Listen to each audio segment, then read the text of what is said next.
don't work.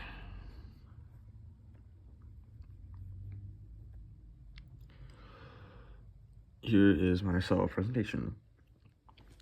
This one is my cheek cell.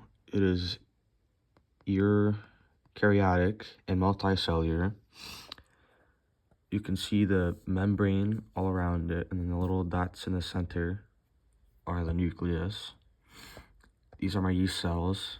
They also eukaryotic. I think I'm saying it right. They're unicellular. Think the nucleus is too small to see, or maybe that is the nucleus. Pretty sure it is. Very small. I think I figured out this is a rotifer. The nucleus is in there, I just can't see it. It is eukaryotic and multicellular. A eukaryotic is an organism that contains a membrane-bound nucleus and the other membrane-bound organelles, such as mitochondria and chloroplast. I'm so tired. A cell is the smallest basic unit of all known living organisms. A particular kind of living organism, one that can move voluntarily and find and digest food. I'll fix that later. A yeast cell is a single-celled microorganism that is a member of the fungi kingdom. A nucleus is a membrane-bound organelle, and eukaryotic cells that contain the cell's genetic material. Cytoplasm is a jelly-like substance within the cell that surrounds the nucleus.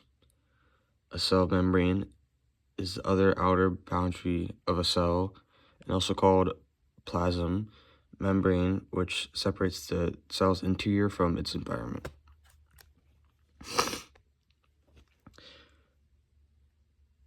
Methylene blue stain is used to better see an organism by staining it to make some parts more visible than others. Crystal violet stain is used for the same thing, just probably a different color and different types of things that the blue wouldn't be able to do. Protozoan is a single-celled microscope animal of a group of phyla of the kingdom Protozoa. 10x on 100x magnification is what you use to see smaller things that the smaller magnification couldn't, so that means that 10x sometimes can't see things that 100x could, and 100x would have a better time seeing smaller things that 10x can. Cell theory has three main principles. All living things are made of cells.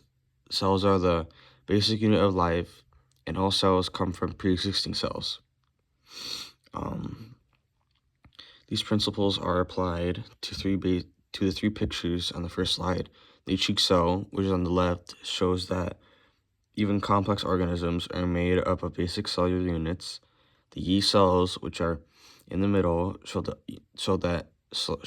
then unicellular fungi follow the same rules of structure and brood production. And the picture on the right, the rotifer, is a multicellular organism composed of many specialized cells that each follow the same cellular rules. The two core differences between each of the cells. One, the cheek cell and the yeast cell. The yeast cells have a cell wall, while my cheek cells don't. It helps the yeast cells maintain shape and survive environmental stress as a fungus. The yeast cells in the rotifer.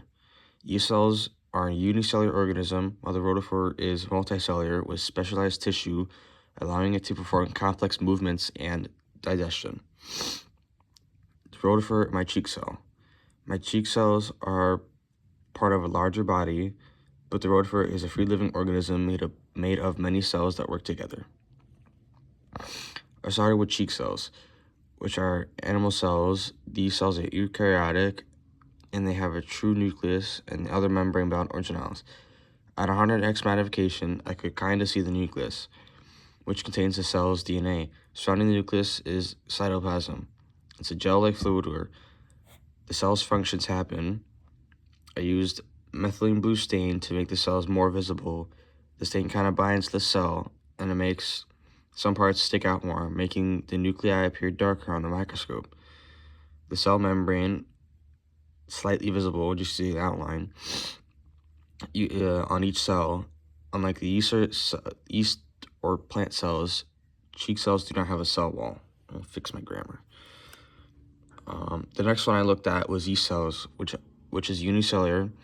Like the cheek cells, the yeast cells are eukaryotic. At 100x magnification, I could see round and or oval shaped cells. I used crystal violet stain to make it show up better and to see parts of it better. Inside of each of the yeast cells inside of each of the yeast cells, the nucleus and cytoplasm are visible. It has both a cell wall and membrane, which helps to survive tough environments. Unlike cheek cells, yeast cells live as a single cell that reproduces by budding. The last one I looked at was the rotifer. It is a protozoan. At 10x magnification, I found it. It's moving around and stopping every bit.